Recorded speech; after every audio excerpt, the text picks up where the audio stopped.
We're getting nowhere. We should just call it a night. We didn't account for the irregularities. We did. No, we didn't. It's right here. We just missed it. If we carry the 4 and use the matrix from our early rendition of that decimal, we group these together and apply the principle of the cinematic gradient, it equals.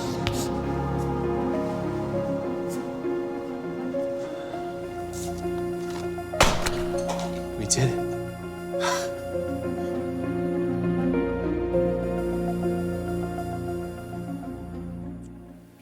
Yeah, well, this has been quite the weekend at Grumlaw Church, and my goodness, have we been getting it done. It all started off with on Friday, we had the first ever community movie night, as you already alluded to. Honestly, probably the greatest event that the city, the community of Grand Blanc has ever seen or probably ever will see. We followed that up by the next day, went to Franklin Avenue Mission and served the people of Flint. That was incredible. Y'all showed up for that. Unbelievable. Now you get to be a part of this service today and what I would assume is going to be one of the greatest hours of your entire life. On the other side of that wall, they have an incredible kids program. I'm one of the best speakers on the planet. Our band are some of the greatest musicians on the planet. You all are so lucky that you even get to be here today. Guess what we are talking about today? Pride.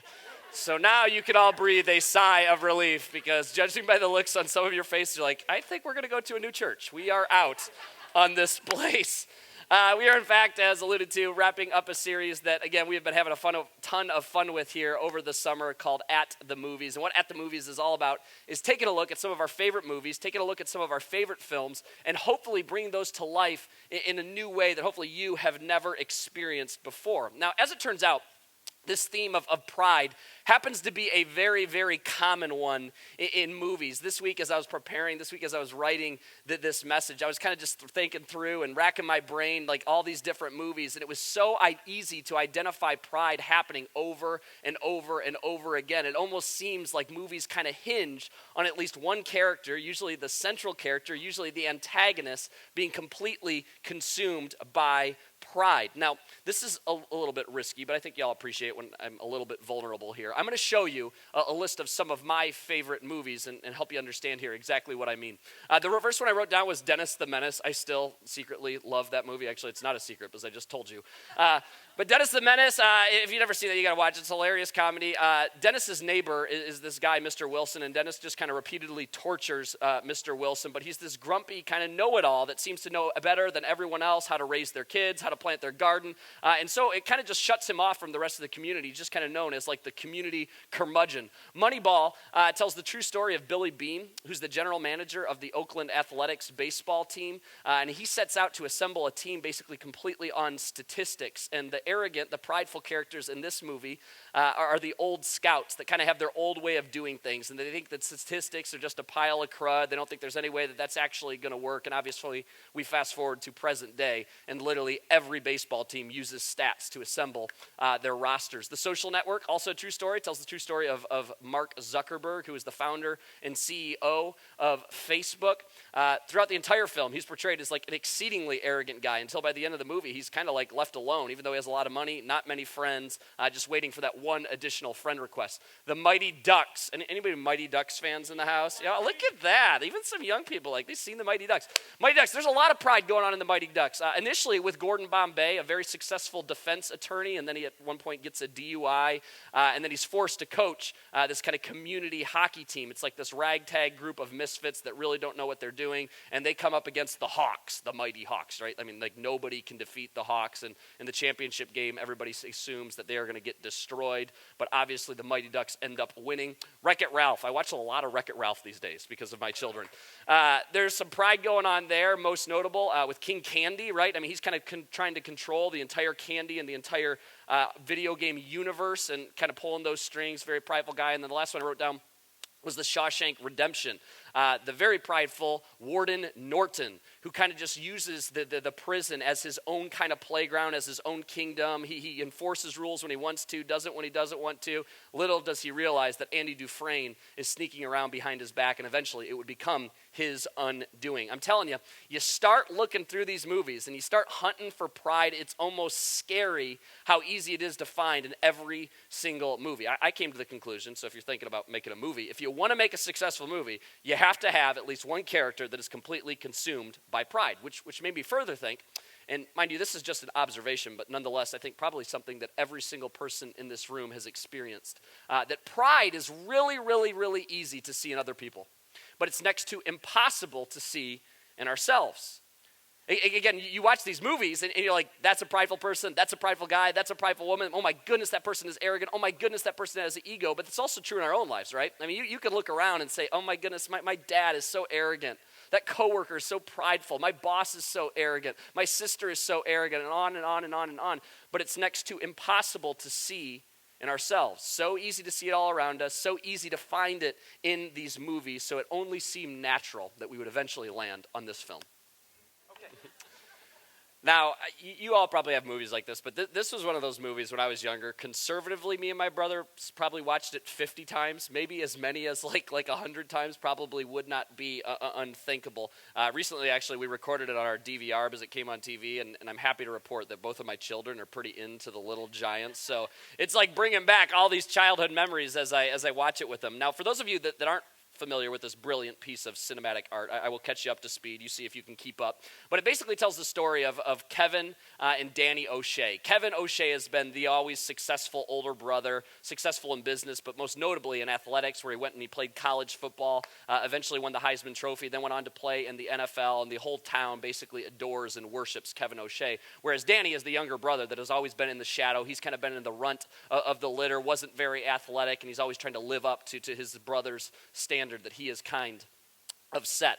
And so Kevin, in one of his last goals that he has for his life, and mind you, what you kind of figure out as you watch these childhood movies is like there are a lot of holes in the plots, but I'm watching it going, okay, that doesn't make a lot of sense. But one of Kevin O'Shea's big dreams for his life is that he would eventually win a Pop Warner football championship for his hometown. And so he decides he's going to coach this team. He's going to assemble the absolute best talent. But while he's doing that, he cuts a lot of players that, mind you, aren't very talented, but he doesn't want him on the team because, again, he doesn't think that they're going to help him to win. But Danny O'Shea, his younger brother, he doesn't think this is right. He thinks that every kid should have the opportunity to play football if they want to play football. So Danny ends up forming his own team through kind of this team of misfits that, again, aren't very good at football. But the problem is that each town can only have one team. And so the idea is proposed that these two teams will go ahead in one game playoff, and whoever ends up winning that game gets to play for the Pop Warner Championship. And everybody assumes that the Little Giants are going to get absolutely throttled by the Cowboys, the more talented team. Now, as mentioned, every single movie has this arrogant, has this prideful character, and Little Giants is certainly no exception. It really was a fantastic idea by Wilbur. Now, really, from the first scene, you find yourself kind of wanting to punch Kevin O'Shea because he is so arrogant, because he is so prideful. His ego is almost intoxicating. And isn't that interesting that no matter who you are here today, whether you're young, whether you're old, regardless of what your background looks like, whether you call yourself a Christian, whether you not call yourself a Christian, we all universally agree on that. We are all universally turned off by pride. I mentioned a couple of weeks ago that as a staff, we recently got done reading a book called Mere Christianity, written by a guy named C.S. Lewis. And if you're new to this whole Christianity thing, just kind of want to learn the basics of the Christian faith, that would be an incredible book for you to pick up, because C.S. Lewis is just a master at wordsmithing and putting things in just easy to understand terms. But in this book, Mere Christianity, he dedicates an entire chapter to this subject of pride, and one of the quotes just really jumped off the page to me. It's so brilliant. He says, "There is no fault," referring to pride, "which makes a man more unpopular, and no fault which we are more unconscious of in ourselves. And the more we have it in ourselves, the more, when you know it, we dislike it in others." In my lifetime, and specifically now as a pastor, I've had people come up to me and own up to a lot of faults a lot of different addictions, a lot of different mistakes, a lot of different sins. It kind of seems like it's just one of those things that comes with the territory. People seem to feel very vulnerable sharing things with the pastor they might otherwise not share with anyone else. And in fact, I love that part of my job, that we get to walk alongside people, as they're going through some of these things. I've had a lot of people come up to me and speak about their struggle with alcohol. I've had a lot of people come up to me and tell me how my marriage just seems like it's falling apart. I've had a lot of people come up to me and seek advice. Okay, what do we do with our rebellious teen that just seems to be going in the wrong direction? I've had a lot of people talk to me about their addictions to food, about their struggles with pornography, about a propensity to constantly compare themselves with the people around them. Anxiety, depression, gambling addictions, financial mistakes. So many people that have backed themselves into kind of these financial corners and they don't see a way out. All of this, in what I do for a living, is actually fairly common. Almost every week I get one of those texts. I get one of those emails. I get one of those phone calls. But you know what's never happened? And I don't suspect probably ever will happen.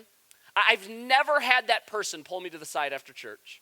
I've never gotten that text. I've never gotten that email. I've never gotten that frantic phone call in the middle of the night where somebody just needs to talk. I've never gotten any of that and had somebody utter these words: I have a pride issue.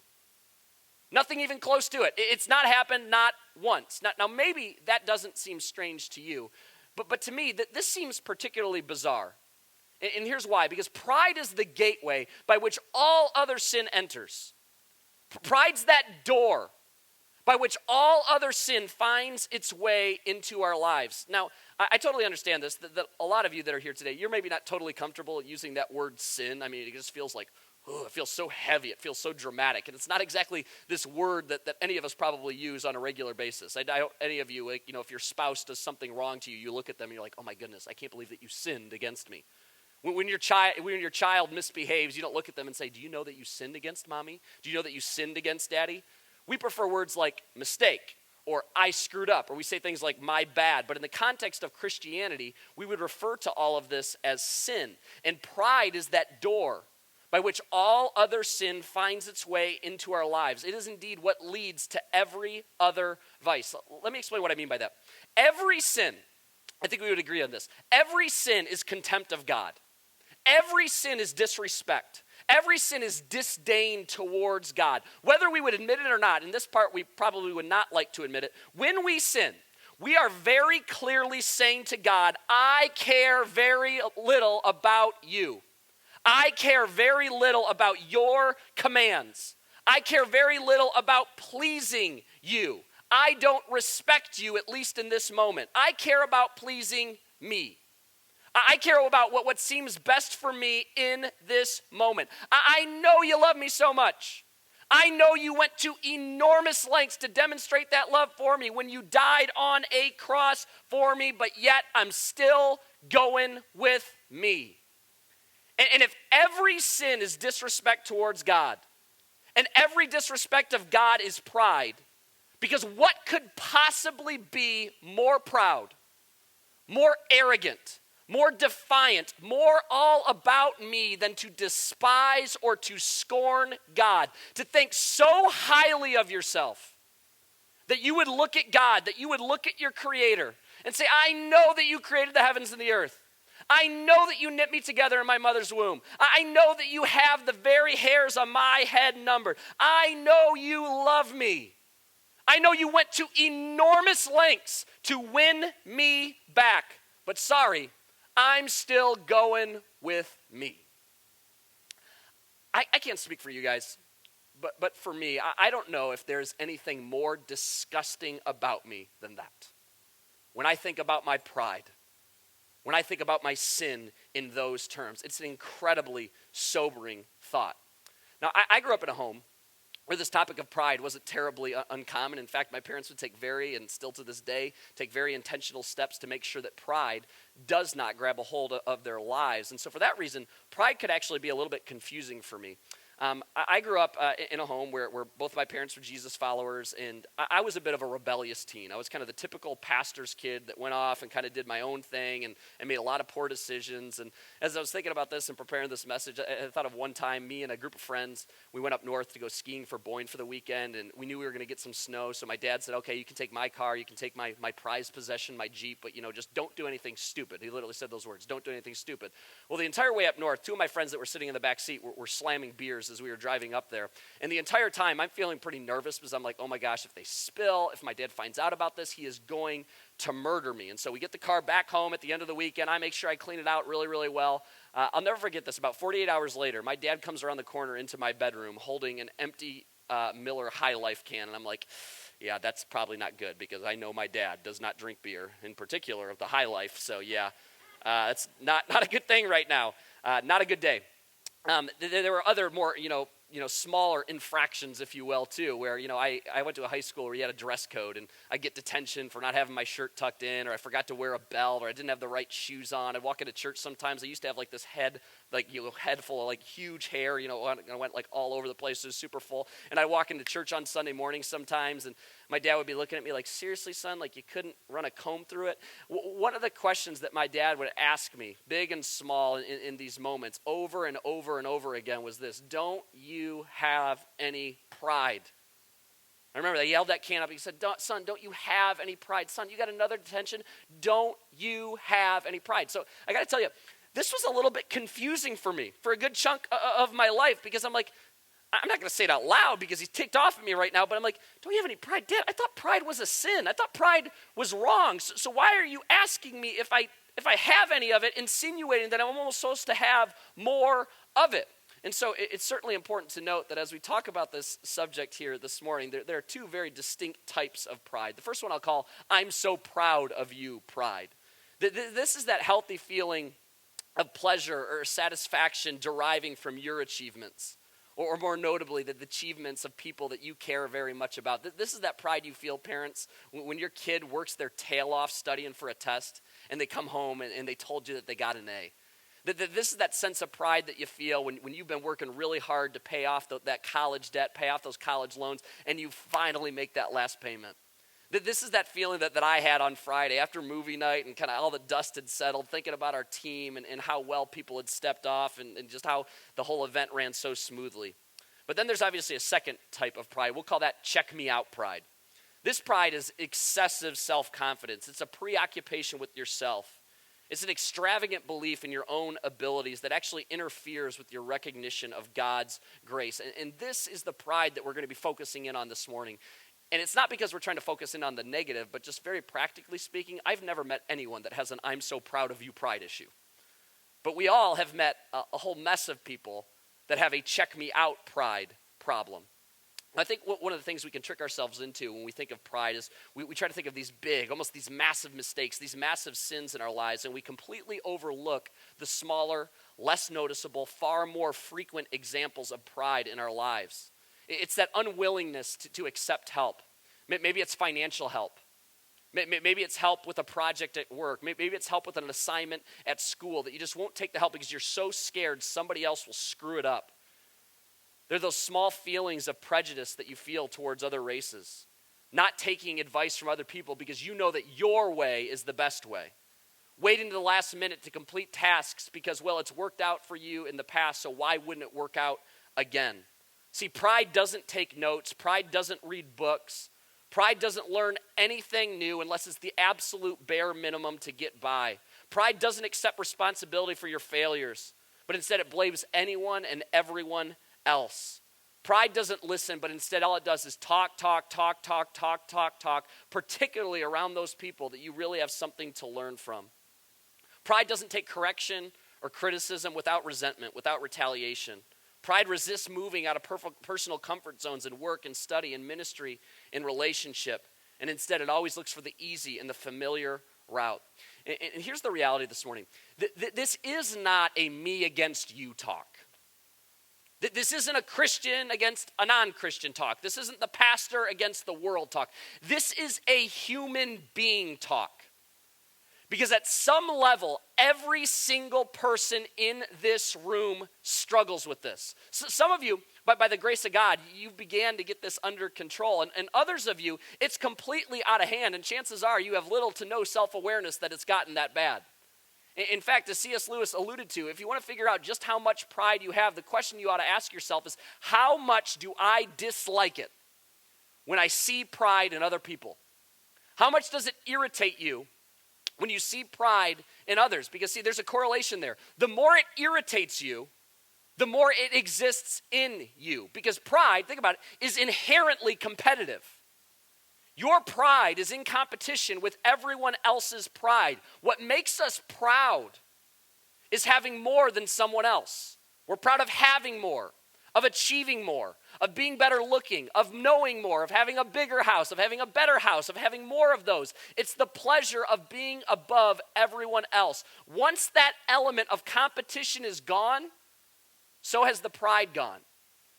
Now, since this is something that people have seemed to struggle with since the beginning of time, and I suspect people always will struggle with, Jesus, during his couple years here on earth, he had a lot to say on this topic of pride, and he taught a lot on this topic of pride, but most notably, he modeled how to handle pride. And full disclosure, when I initially sat down to write this talk, we had an entirely different passage of Scripture picked out, but for whatever reason, I just felt God was like nudging me towards this particular story, and I didn't provide any resistance for that because it's one of my favorite stories in all of Scripture. It's a passage that I've taught from many, many times, but certainly never gets old for me. Now, to kind of set this up, the context of what we're about to step into here in the book of John, Jesus is teaching in front of the temple, as he often would. And whenever Jesus would teach, really whenever Jesus would open up his mouth in a public setting, crowds would gather because he taught in a way that was just so compelling. It says oftentimes in Scripture that he had real authority. He was so passionate about the things that he was saying. And so this is one of those scenarios. A big crowd is gathered, listening to Jesus, and then out of nowhere, a woman is thrust in front of Jesus. And then following closely behind this woman are these religious leaders of the day. And so we're going to go here to the book of John. John is one of the first books of the New Testament, which is kind of the second half of the Bible. Matthew, Mark, Luke, and John compose the Gospels, which is just kind of a fancy way of saying good news. And we would call these good news because they document Jesus' life, his death, and his resurrection. So it's John chapter 8. It says this, "Teacher," they said to Jesus, and these are the religious people talking, "this woman was caught in the act of adultery. The law of Moses says to stone her. What do you say?" Now, it's important to note here that this law of Moses thing, these were 613 laws that if you were a good Jewish man, if you were a good Jewish woman, that you had to follow these 613 laws perfectly. But here's the deal. It was an impossible standard to keep. Nobody was following those 613 laws perfectly. But the Pharisees, which were a sect of Judaism, they practiced this very, very strict adherence, and they would hang these laws over the heads of other people so that they gave authority, so that they could gain leverage over the people that were underneath them. If you're here this morning and you're new to this whole church thing, you're perhaps new to this whole Christianity thing, or maybe you used to go to church when you were younger and you stepped away from Christianity for a pretty big chunk of your life, and now you're back and you're starting to explore this whole thing. If you're a person that has ever been turned off by Christianity because of judgmental, because of arrogant people, if you've ever looked at a church and thought to yourself, yeah, I don't really want to be associated with those people because they seem awfully hypocritical, if those thoughts have ever gone through your head, you are not alone. Jesus could not stand these people. Jesus was quick to condemn those people. In fact, the only people that he would condemn, the only people that he would lose it on during his time on earth. I think it would drive him nuts. I think it breaks his heart that he has somehow gotten associated with judgmental, stuffy, arrogant people because he was so far from that. Jesus was quick to show forgiveness. He was quick to show mercy to those people who had a contrite, who had a humble heart, as we're going to see here in just a second. It was the arrogant, it was the judgmental, it was the hypocritical, it was the religious people that lorded over their heads. Those are the people that he would lose it on. If you ever find your religion, are you doing the right things? Are you being better than the person next to you? If you ever have those feelings eliciting these thoughts of superiority, that is not Jesus. That is pride. That is your arrogance making an appearance. They kept demanding an answer. So he stood up again and he said, "All right, but let the one who has never sinned throw the first stone. Jesus stands there, he's going, okay, fine. If that's what the law says, then that's what the law says. Who am I to disobey the law and to tell you to not go with what the law says? But how about this? How about the person that has never sinned before? How about that person throws the first rock? In other words, he's going, you prideful people really think that you are somehow better than her? Come on, we all fall short. Do not be so naive to think that you are somehow better than her. That is competition. That is comparison creeping up, tricking these men into thinking that they are somehow better than this woman. When the accusers heard this, they slipped away one by one, beginning with the oldest, until only Jesus was left in the middle of the crowd with the woman. Put in their place, reminded of their pride, reminded of their arrogance, they start walking away with their tails between their legs. And now it's just Jesus and this woman. And if there was ever a time in the history of the world where there was a person that had every right to be judgmental, that had every right to wield his power, that had every right to judge, that had every right to put this woman in her place, it was Jesus. But it says, then Jesus stood up again and said to the woman, where are your accusers? Didn't even one of them condemn you? I mean, come on, there wasn't at least one of them that had the courage to throw the rock at you? I mean, after all, the law says so. So not one of them? No, Lord, she said. And Jesus said, you've got to be kidding me. I mean, you have got to be kidding me. Those cowards. And then he leaned down and he grabbed a rock and he's like, well, then I'm going to throw it at you. And Jesus said, but the law says so. I mean, it's so clear. It says it right here that we are supposed to be able to stone you. So I will start. I will throw the first rock. No. It says, and Jesus said, neither do I. Go and sin no more. No matter how many times I read this story, it sends chills through my body. I literally get goosebumps. Neither do I. Jesus did not come to condemn. Jesus did not come to be a judge. Jesus did not come to wave his accolades around. He came to show love and grace and mercy to a world that so desperately needs it. Jesus had every right to be prideful. He had every right to be arrogant, but he instead chose the complete opposite. Jesus chose humility. Throughout his time on earth, and then most notably, when he chose to die on a cross for me and for you, in the most selfless act that this world has ever and will ever see. You should choose humility. If you're a Jesus follower, you are commanded to. If you are not a Jesus follower, you would be wise to, because not only will this be better for the people around you, but in the long run, it will be better for you. Humble people are constantly learning. Humble people are willing to admit that they don't have it all figured out.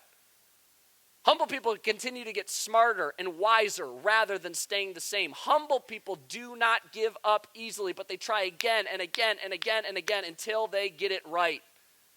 Humble people don't hang onto false ideas for the sake of being right. Humble people are refreshing to be around. Humble people better those around them, and they better themselves. Paul, who is a guy that was responsible for spreading the name of Jesus around much of the ancient Mediterranean world in the first century, he had a lot to say about pride in these various letters that he would write to these early Christian churches. In his letter to the early church in Philippi, he has this to say. He says, don't be selfish. Don't try to impress others. Don't be arrogant. Be humble. There's a song about that. Thinking of others as better than yourselves. Don't be arrogant. Don't be prideful. Don't be selfish. Don't place yourself on a pedestal. Don't have an ego. Why though, Paul? I mean, why was this such a big idea to you? Why was this something that you felt like you needed to continue to reinforce? Jesus, why did you talk about this all the time? Why are you always trying to tell us to be humble and not be arrogant and not be prideful? Why is this such a big deal? And I think Paul would say, and I think Jesus would say, and in fact, I think you would be smart enough to say, really practically speaking, Because nobody likes those people. As we already said, arrogant people don't even like other arrogant people. In long term, it never works out for those people. They always end up falling short. I recognize that some of you are probably dying to see how Little Giants ends. Giants. And even if this is the first time this morning that you've ever heard of that movie, you already knew how it was going to end. As soon as I gave you the synopsis, you knew exactly how it was going to end because long-term pride always falls short. Pride always comes before the fall. And as Paul alludes to here, we battle against this by choosing humility, which practically speaking, 99.9% of the time means you place others ahead of you. Place those around you ahead of you. If you've been showing up here for really any period of time, you might be catching on by this point that this seems to be a bit of a theme for Jesus. This idea that you defer to the people around you, that you defer to your spouse, that you defer to your kids, that you defer to your parents, that you defer to your coworkers, that you always place the you around you ahead of you. For some of you, I have no doubt, your pride is the very thing that is standing between you and a relationship, an actual relationship with Jesus. Because that takes an enormous amount of humility. It is not until you see yourself as a sinner, as a prideful, arrogant sinner, that you will see a need for a Savior. This is one of those things that is impossible long-term to conquer on our own. And it's why we need Jesus.